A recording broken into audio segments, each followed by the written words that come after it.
Welcome to Subramani.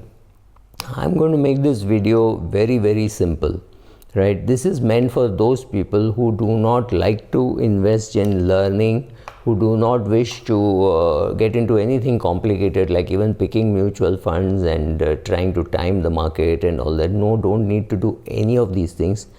And there are products created just for you, and you stick to them and life will be very fine.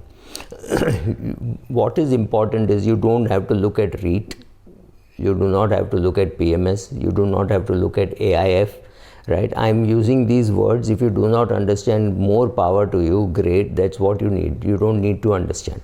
So if you have some of the basic rules of life right, like avoiding financially irresponsible people. You married the wrong person, bad luck. By a man or woman, they can destroy your wealth.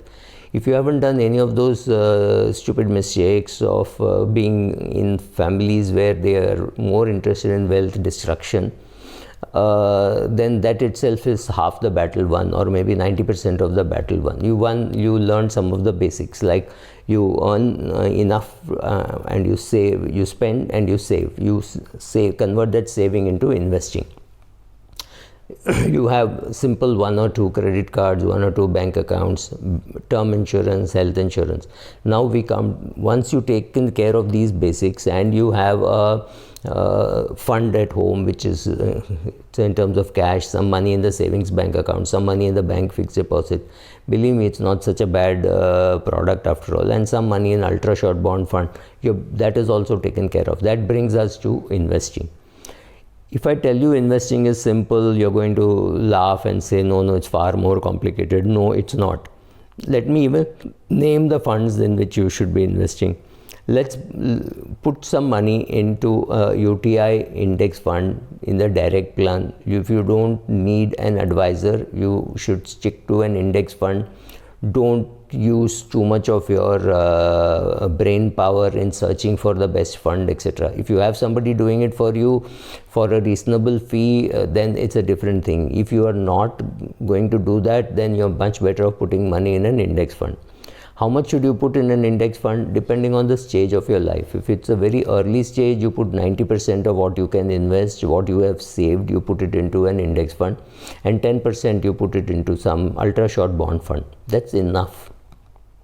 As time goes by, if you need money immediately, if you need money in the next, say, 3 months, 6 months, 8 months, see whether there is enough money in your ultra short bond fund. If it is not there and the markets are doing well, take some money from the index fund and put it into the ultra short bond fund.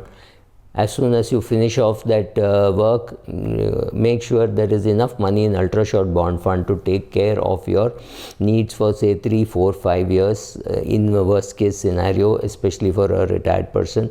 Even for a working person, if your salary stops, if your income stops, then do you have enough money to fall back for maybe 1 year? Right? So that's about all. Beyond that, all your money can be in an index fund, especially for those people who are not keen at all to be managing it themselves. If you're wondering which index fund, could be UTI, could be SBI, could be any of those funds which are not very expensive. And to the best of my knowledge, these are two, 3 fund houses where the expenses are very low. There is a Navi mutual fund which has started, but I would give it some waiting time. I wouldn't touch a Navi mutual fund before 2026. So give them 5 years in which they prove themselves, they build some reasonable AUM. We have a track record to find out how much is their tracking error. Right now, no, I will not touch it. So UTI index fund direct scheme or an SBI index fund direct scheme. 500 TRI is there, which is TRI 500 is also there. So if you can find any scheme which is tracking that at a low error, that's also fine.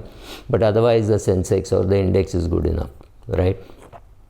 So basically, once you get these things right, you don't have to worry too much about investing. Yes, you have to worry about inflation and therefore equity. But beyond that, don't have to worry. Just keep it as simple as it is. Such simple tools are available. So take care, ensure that you are earning well, because you let's say you studied well, you earned well, or you did your own business and you're earning well. Make sure that you are with fiscally responsible people, whether it's your employees, whether it's your husband, whether it's your wife, even if it's your children. Teaching them fiscal responsibility is very important. Take care of your basic health insurance, term insurance, etc. Buying a house, make sure you follow the 3, 20, 30, 40 rule. You'll find it on my blog. Once these things are taken care of, then your investing in just an index fund will not hurt you so much, right? So keep doing that, keep increasing your wealth, and then make sure at some stage that there is enough money for you to retire. So that is called the fuck you money or the FU money. And once you start building that up, you are financially independent, because you can go and tell your boss that I don't want to work from tomorrow. That is the very purpose. That's the best thing that your money can buy. Whatever else you buy or don't buy, right? You will buy a house, you will buy cars, you will buy experiences, you will travel, you will do all that. But the most important expensive thing that you will buy is financial freedom. And financial freedom doesn't come cheap. If you want to have a nice lifestyle, if you want to invest in experiences even after you stop earning, you need to have a reasonably big corpus, right? So go about building that corpus. You will have enough money to tell your boss that I don't want to come in from tomorrow. Remember, the greater the amount that you save and the greater the amount that you invest, the faster you will reach that stage. So maybe you reach that stage at 42, 43, and after that you want to climb the Everest, you want to climb Kanchenjunga, whatever you want to do. Fine, go ahead, do it. All that comes from the fact that you have built your portfolio without learning much about prudence, investment management. There are two things. One is you want to do it and you think you can pick stocks, you can do all those things. Fine, be my guest, learn that as a profession, do it as a profession. Second, if you think you don't want to do it, that's great. Don't have to break your head. Simple products are available. The dal chawal of investing is the index fund. So put money in a broad-based index fund, preferably international. Vanguard has one, and I'm sure it will come. Vanguard will come to India soon. So an international index fund for bonds, an international index fund for equity, 70% in equity, 30% in debt, and life is smooth, right? So you can do that. Simplicity is available. Simplicity is by choice. However, it's not a great conversation piece to have at a party saying, oh, I bought this happiest mindset and minds, and this is great, it's doing well. It doesn't matter. You will not be able to do that conversation, but believe me, you will be creating wealth for you and your family. That's important, right? Thank you.